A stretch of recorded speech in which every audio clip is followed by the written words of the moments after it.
temu za i protiv naplaćivanja ulaznica u nacionalnim parkovima. Debatu su pripremili učenici odeljenja 8.1 i 8.4 sa svojim nastavnicima Sofijom Fakić-Vadac srpskog jezika i biologije Tanjom Albašić. Tim koji brani tezu o plaćanju ulaznica čine učenici 8.4 odeljenja Mina Savić, Anastasija Iklonić i Srđan Veresija, a tim kojim se suprotstavlja i zastupa drugu stranu teze, odnosno tim koji je protiv plaćanja ulaznica, čine učenici odeljenja 8.1 Milica Dupor, Nemanja Marković i Stefan Čorković. Nakon što se debata održi, usledit će glasanje preko mikrobit računara koje će odrediti pobednika debata.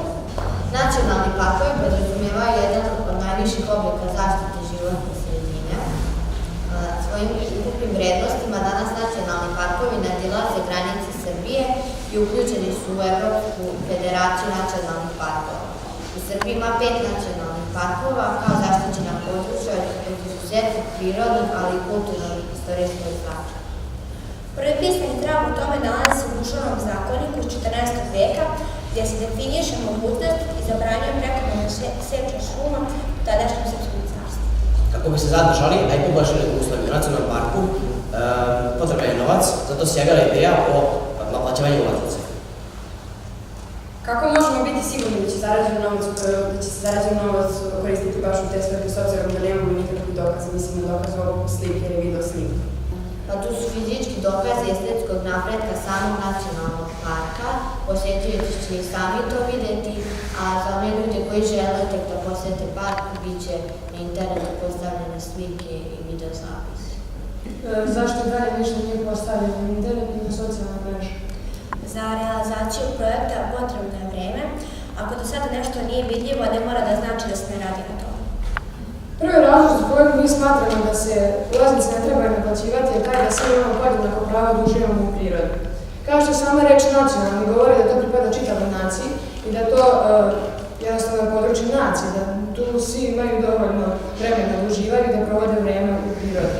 To nije ničije stanište i zbog toga je apsolutno plaćati ulaznice. Kuće naše zemlje što su upravo nacionalni parkovi, ne bi trebalo da se naplaćuju niti obeležavaju kao neće vlasništvo, upravo to što je Nemanja rekao. Novac od naplate karata pripašće onima koji upravljaju prirodnim područjem. Čudno zvuči kada kažemo da neko upravlja prirodnim područjem. Sama reč priroda nam govori, odnosno asocira nas na to da je to besplatno, da pripada svima i da je sentimentalno bogatstvo svake države. Naši nacionalni parkovi su puni kulturnog i istorijskog značaja, čistog vazduha, raznih vrsta stabala i raznovrsnih biljaka. Dodala bi da se u Srbiji naplaćuje mnogo toga, pa zar je još pored svega toga potrebno da se naplaćuje i čist vazduh, uživanje prirode, listovi iz drveća i prirodne otpade. Pored plaćanja za ulaz u nacionalne parkove i naplata prevoza se povećava, motorna vozila kao što su autobus ili kombi koji staje više putnika moraju platiti taksu, pa čak i vozač koji nije došao do sebe. S tim vozač mora da poveća cenu prevoza kako bi se uklopio svoje troškove, što predstavlja samo još jedan dodatak troška za putnike. Pa kada su ljudi već u stanju da izdvoje određen iznos novca za putne troškove, zašto ne bi mogli da izdvoje taj minimalan iznos za ulaznicu? Mi ne znamo koliki je nečiji budžet i da li jedna porodica ima sredstava da plate tu ulaznicu, pa makar ona bila i 2 dinara, i svakako da nikome u Srbiji ne odgovara dodatni trošak. Kada bismo uzeli vaš primer plaćanja ulaznice za autobus, kada tu cenu podelimo sa brojem putnika, dolazimo do minimalnog iznosa i dolazimo do zaključka da to nije velika suma za pojedince. Da li mislite da autobus neće krenuti sa punim brojem putnika i samim tim pokriti troškove? Mi kao siromašna zemlja i ljudi koji žive u ovoj zemlji nemaju dovoljno novca, tako da ukoliko je vozaču neophodan novac, on će krenuti sa polupraznim autobusom. Plaćanje ulaznice će određene ljude motivisati da se lepše ophode prema okolini. Jer će ljudima biti jasno da su deo svog novca uložili u nacionalni park, što smatraju da je vredno vidjeti. Jer tako ovo funkcioniše stvar u Srbiji. U Nemačkoj je 25% teritorije po nacionalnim parkovima. Zašto bismo mi kao mnogo siromašnija zemlja od Nemačke plaćali ulaz u nacionalne parkove? Mi se jednostavno ne možemo porediti s Njemačkom, gdje je svijest o zagađivanju na mnogo višem nivou, kao i celokupna kultura, dok naš čovjek, kada da pare za nešto, mnogo više čuva ono u što lože svoje novce. Ako je to činjenica da u zemlji Srbiji ljudi više zagađuju odnosno na primjer Nemačku, s čim se u potpunosti slažemo, kako da budemo sigurni da i ako plate ulaznicu neće narušiti prirodno bogatstvo odnosno nacionalnu parku? Pa novac koji je uložen u plaćanju ulaznica vraća se u prirodu i samim tim sanira štetu koje je neko naneo samim tim što je bacio papir. Zašto bi neka osoba koja je narušila nacionalnu parku platila iznos za drugu osobu koja je to uradila?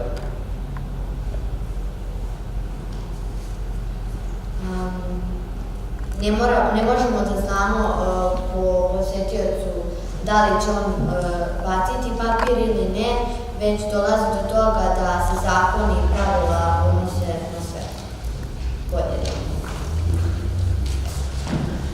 Cena se kreće od 150 dinara, što je jednostavna cena za jednu osobu koja ulazi u nacionalni park, a sve do 13.000 dinara, što je jednomesečna karta za kombi pun ljudi. Cena se raspoređena prema tipovima motornih vozila, kao na primjer cena za automobil je 250 dinara, cena za kombi je 550 dinara, a cena za autobus je 650 dinara. To su cijene koje stoje na internetu. Pošto ljudi koji imaju iskustva, i ja sam od njih čuo sledeće primere, na primjer, ulaz u nacionalni park Mokra Gora iznosi 250 dinara, što na internetu piše da treba da se plati 200 dinara kako bi se ušlo u sam nacionalni park. Tako da, zaključak je da čak i ako se osoba pripremi da plati ulaznicu, skupi novac kako je platila ulaznicu, ne može da bude siguran da je to prava cena. Ne radi se samo o 150 dinara, već se radi u principu, odnosno mi ne možemo da garantujemo da je cena za jednu osobu bez motornog vozila 150 dinara, jer su cene na internetu lažne.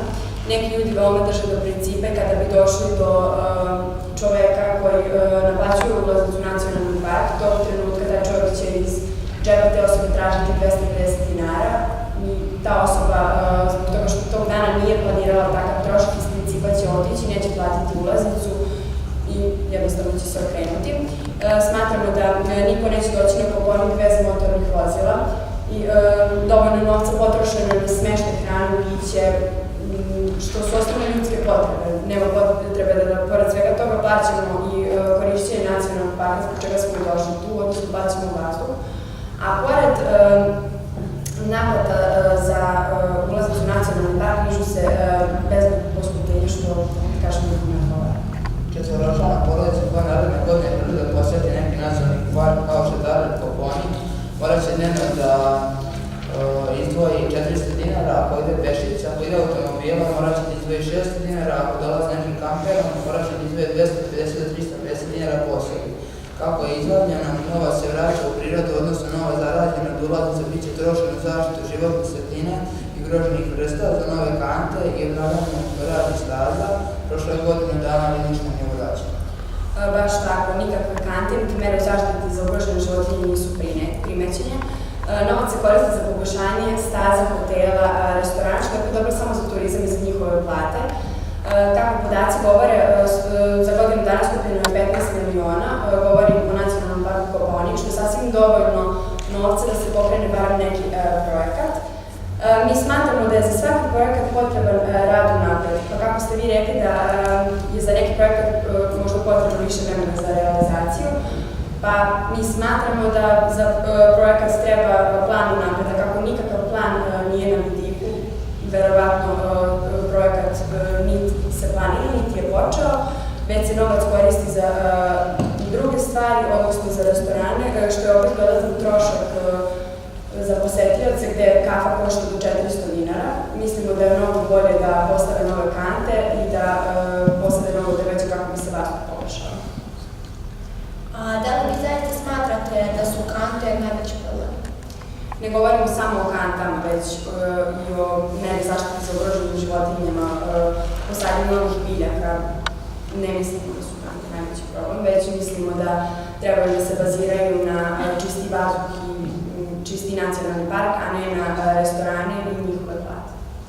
Pa zar ne mislite da je pošteno da se plati ulaznica za udisanje čistog i svežeg vazduha i za samo uživanje u prirodnom bogatstvu, a kada smo svesni da postoje ljudi koji daju istu sumu novca kao i ulaznice za nacionalni park da bi kupili paklicu cigara koja nam truje pluća. Baš kao što smo rekli u prvom momentu, tako se naplaćuje vazduh koji mi udišemo, koji je dat svojim. Zar ne mislite da su hoteli i restorani podjednako bitni, jer opet privlače posjetioce, kako domaće, tako i strane, jer svi vole da uživaju u novom i lepo uređenom smeštaju? Parka, podaci govore o okolini nacionalnog parka Kopaonik postoji čak 10 hotela, što ja mislim da je sasvim dovoljno za posetioce koji se nalaze u nacionalnom parku i, kako kažemo, opet za gradnju novog restorana je opet dodatni trošak za posetioce jer je kako do 400 dinara samo hrana. Što se više novca ulaže, program je raznovrsniji i privlačit će više turista. Za takav program koji se drži istorijsku, prirodnu i kulturnu važnost vredi platiti jer cena ulaznica je zanemarljiva u odnosu na ono što sam nacionalni park pruža. Za osnovu nacionalnog parka potreban je novac za ulaganje da bi se poboljšale određene stvari koje privlače posjetioce. Na primjer, Hrvatska naplaćuje ulazak u nacionalni park 30 evra, što je minimalna cijena, ali ljudi dalje plaćaju ulazak zato što smatraju to nečim za što je vreme dati svoj novac, jer to je neizmjerljivo prirodno bogatstvo i lepo ga uvijeti. Reči načelnika nacionalnog parka Kopaonik su sljedeće. Za svaka osoba koja je skupila novca da dođe na Kopaonik i da boravi u njemu tih nekoliko dana koliko će da boravi, ima dovoljno novca da plati ulaznicu u sam nacionalni park. Mi ne znamo da li neka osoba ima životnu želju da posjeti taj nacionalni park.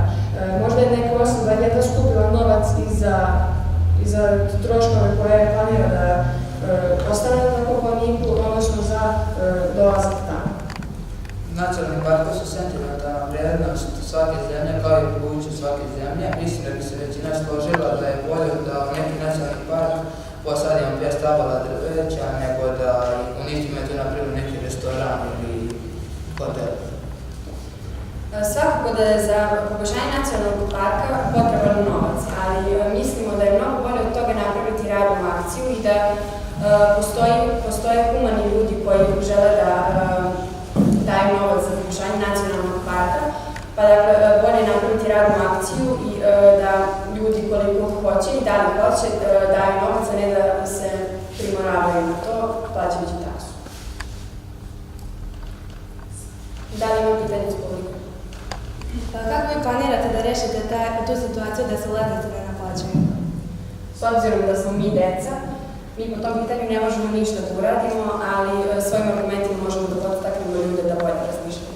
Ako imate želju da odete u nacionalni park, a nemate novca, kako mislite da odete, a pri tome morate da platite putni trošak?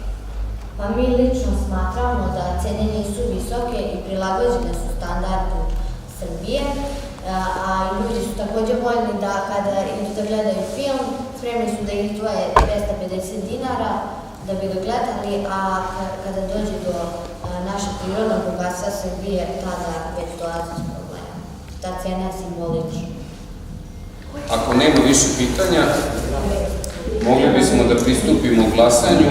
Sada ćemo podeliti mikrobit računare onima koji žele da glasaju. Prvo ćemo sačekati da glasaju oni koji su za tim koji je za plaćanje ulaza u nacionalni park. Nakon toga sačekat ćemo pa ćemo glasati. Glasat će oni koji su za tim da protiv plaćanja ulaska u nacionalni park i nakon toga objavit ćemo koliko je bilo za, koliko je bilo protiv i završiti ovu debatu.